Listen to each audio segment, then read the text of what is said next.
book beyond belief. Now, I believe you started writing it last year, even before you knew what was going to happen this season. In general, why did you feel that you wanted to write the book, and who did you hope it might benefit?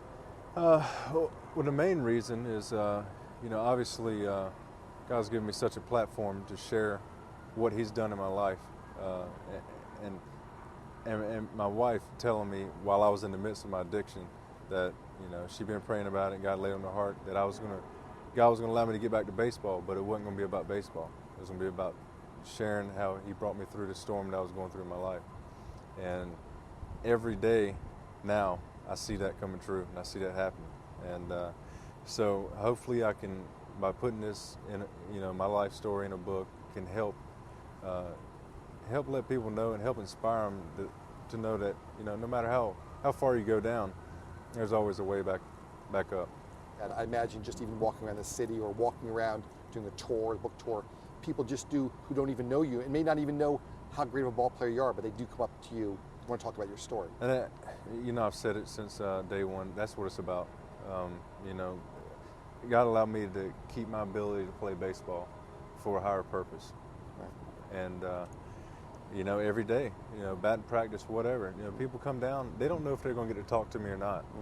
They're taking that chance. They're taking I guess you could say, a leap of faith as far as getting to talk to me. And it's one of those things where when I get a chance, then they get me there and they get to talking to me. I take the opportunity to talk about it. Could I have reached people being that clean-cut kid coming out of high school? Probably so. How many more people can I reach having tattoos, having an addiction problem, and been through that? How many more people can identify and say, hey, that guy's actually been through it, and come back and not made excuses and said I made a mistake and is going in the right direction? The players who have come out and shown full honesty certainly have been received and listened, and they've been received and heard better. Absolutely. People just respond to honesty better. I mean, to be honest, you can tell if somebody's lying. I mean, you can straight up tell if somebody's lying. Right. And so, when Pettit went through his thing, thought he handled it perfectly.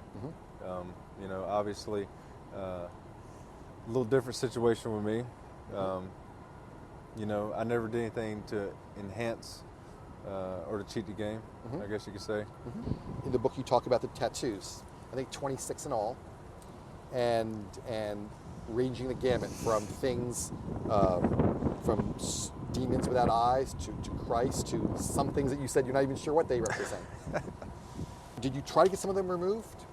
Yeah, you can see these right here.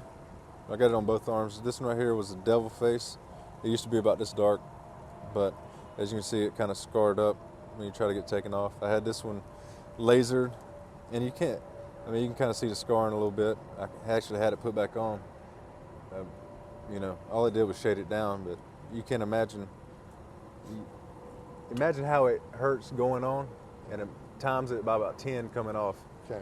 And all they do is burn it off. So, do you think will you probably not try to? Are they part of your life story? No, that's now? it. They're part of the story. It's a chapter in the book, and like I said, how many more people see me with tattoos will say, hey, that guy's been through something, and we can listen to that.